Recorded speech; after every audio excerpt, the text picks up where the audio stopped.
If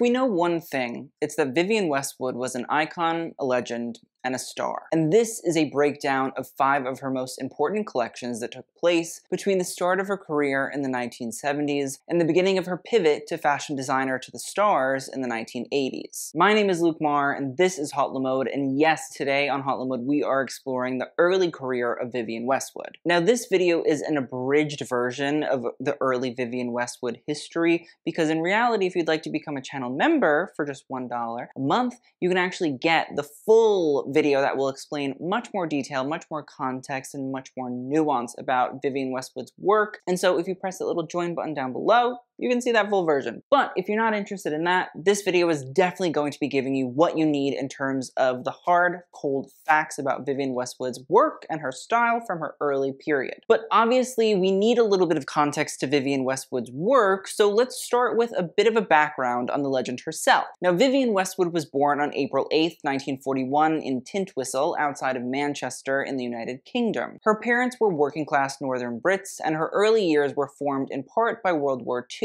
Between being from outside Manchester, where the British cotton industry was built, and her mother instilling a sense of care when it came to her appearance, she was always dressed impeccably, whether the clothing was bought or homemade. Vivienne also began to defy authority rather early on. She got in quite a bit of trouble during her school years, both for her rebellious attitude and for her clothing choices, which could include anything from stilettos to self-made improvements to her school uniform, like tightening her skirt. When Vivienne was 16, her mother Dora got an opportunity to become a postwoman in Harrow in London, and the whole family moved to the capital of England. A few years later, she would meet a friend of her brother's named Malcolm McLaren, an art school rebel who she would fall in love with and eventually even go into business with for a shop called Let It Rock, located on London's King's Road. Number 1. Letting it rock to the world's end. Now, while Vivienne's many stores on the King's Road aren't fashion shows to know per se, I for this video will consider them as such. The clothes found on the store's racks might have never donned a runway, but they are truly formative in the Westwood brand. In 1971, Vivienne started to sell clothing based on traditional rock and roll styles that she would dismantle and reassemble in her own vision, which she tried to sell at a concert and failed. She started to experiment even further with the clothing by poking holes or adding studs to them, and magically after that, they flew off the racks. The shop would change names a plethora of times during the 1970s, and each of the shops had a different style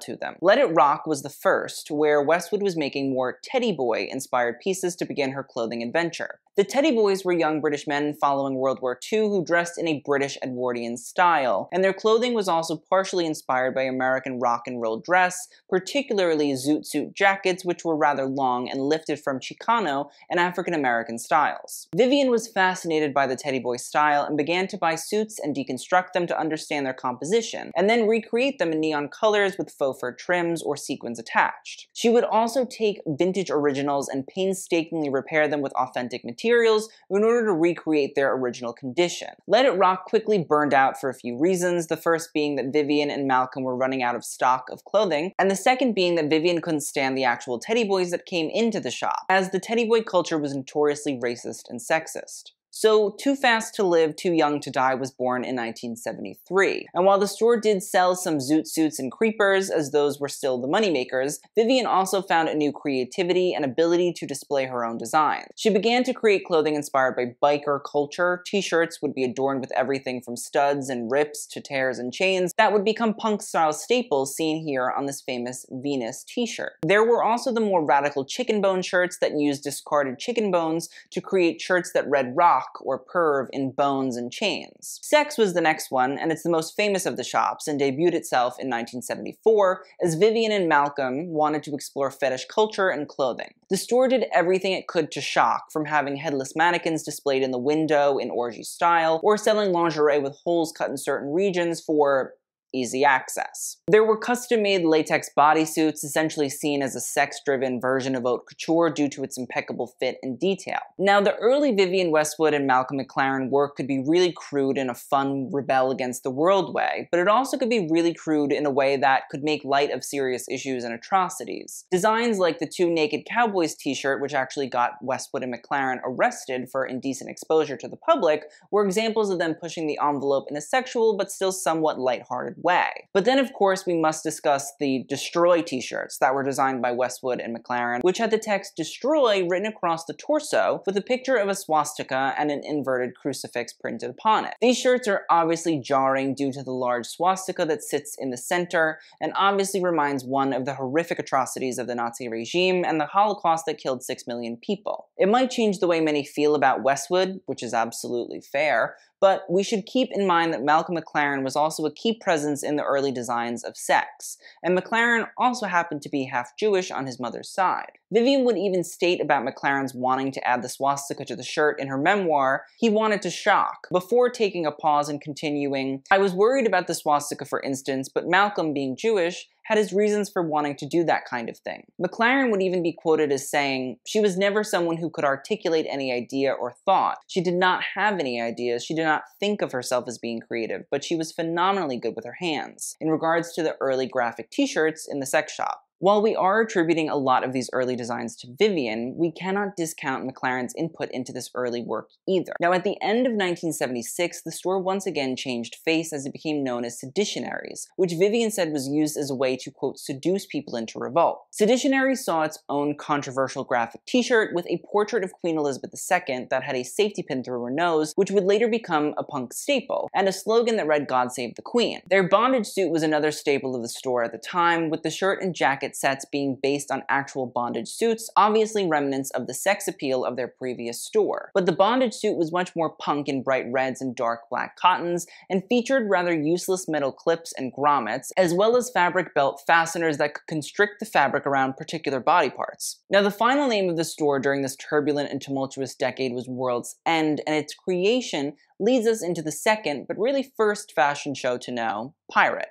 Number 2, Pirate. Fall 1981. Now, a common occurrence through Vivienne Westwood's early work is, well, Malcolm McLaren, her business partner and lover at the time. It's quite well known that Vivienne Westwood was the physical power behind her label, but in 1980 and 1981, Malcolm McLaren was still her muse. After a long trip to France, McLaren came back to World's End and saw what Vivienne had been creating, as she had once again scrapped an idea, this time being Seditionaries. She had started to become intrigued by l'incroyable et le marvelous, who were young people that started to dress in over-the-top fashions amidst the death of Robespierre. But when Malcolm came to see what Vivienne had cooked up, he didn't think it had youth appeal. Vivienne still listened to him at this point, and when he mentioned that he thought pirates were another form of punk, she began to look deep into the dress of pirates from a historical point of view. The first collection shown on the runway would be the first time that Westwood really dove deep into historical costume and dress. Pirate was initially launched in the World's End shop exclusively, as Westwood and McLaren rejected the traditional fashion scene, but as a way to build up press, McLaren suggested that they put on a show, and Vivienne, wanting to prove herself to the fashion establishment, even though she couldn't stand them, obliged. When the Pirate collection was shown, it was rather disorganized. It's hard to figure out how the fashion show started, but I think the most important and memorable style from Pirate is the squiggle design, so that's where we'll start. The squiggle motif was seen on asymmetrical blouses, on t-shirts, socks, belts, boots, and dresses, and was allegedly created by McLaren based on a serpentine woodblock print. Other motifs saw Westwood's pirates plunder other cultures, specifically Apache Nation motifs that were adapted to shirts, paired over dresses, as well as colors like saffron yellow, lapis lazuli blue, and vermilion red that would be found along Africa's Gold Coast. This seems to be the way that Vivienne touched on the globe-hopping element of a pirate's life, where they interacted, albeit often violently, with people and nations across the globe, which explains the pillaging of these motifs and colors. These colors were seen on silk damask trousers and jackets, which shows that Westwood took considerable time to research the topic of pirates, as the infamous pirate, Black Bart Roberts, was known to wear a scarlet silk coat and damask waistcoat. Westwood also showed a lot of suits, but they were all cut to be reminiscent of what seamen, and specifically pirates, would have worn. Suit pants were said to have been unflattering to a 20th century wearer because during the 1700s, pirates' clothing was suited to a much more utilitarian need, as pants for pirates needed to be baggier because this would allow for them to be rolled up or rolled down depending on weather conditions or needs around the ship like swabbing the deck. Westwood also referenced a variety of other styles, often called breeches during that time, and the idea of pirates rolling up their breeches was exaggerated by creating what looks like diaper skirts. Westwood had rolled the fabric so high up that they folded in on themselves, creating this dense baby diaper wear quality. Not for me, but happy for they. Vivienne kept her playful attitude with certain pieces as well, like the inter-titty top, which had nipple-like bands of fabric that connected in the middle, while bicorn hats worn by sailors also made their appearance in bright, non-traditional colors too. The collection closed out with a slew of Empire silhouette dresses in sheerish white cotton, which was the perfect way to bring her collection full circle. This reference to Regency-era dress is what she had been initially toying with when she was tapping into Le Incroyable Le Marvelous, and the collection as a whole was overwhelmingly well received, and is even attributed with helping to kickstart the new romantic fashion trend that would sweep across the United Kingdom. Number 3, Witches, Fall 1983. Have you noticed my shirt? I wore it specifically, the witch vibe. The brand's Fall 1983 collection would see Vivienne collaborate with one of the 20th century's most iconic artists, Keith Haring, and also see one of the earliest fashion and art collaborations outside of Elsa Schiaparelli and the Surrealists. Vivienne and Malcolm were still in contact, and while traveling to New York to continue on his music managing endeavors, he had met the young Keith Haring just as his doodle-like art was beginning to be taken seriously by the mainstream art world. Vivienne met Keith and was also introduced to his work, and when she told him she enjoyed his work, he was flattered and said he appreciated hers, and so they decided to work together. Now, the collection had been inspired by witches, hence the name, and more specifically a book called Voodoo and Magic Practices, which featured folk medicine and religions. Keith Haring's style of art was expanded upon when he moved to New York in 1978, and he began to draw on black matte paper that occupied vacant advertising signs in the subway. These signs became Haring's canvas, and he started using chalk to decorate these unused spaces, and certain figures began to emerge as his trademarks. His famous barking dog, which represented a warning of abuses of power and systems, was turned into a dog-headed man, while the flying devil symbol also makes an appearance with large X's put through the doodle's chests, and again reference magic and religion's obsession with evil incarnate. Keith Haring's work has a language of its own, with each symbol representing different qualities, values, and meanings, which Vivienne saw as a form of modern hieroglyphics, only furthering her folk notions. But Haring's prints weren't the only important part of the collection. This is one of the earliest collections that would start to tap into British tailoring tropes by creating tweed-style coat dresses, but adding excess fabric to create a bat wing effect, and also sporting early versions of the brand's signature asymmetrical drapes in the front.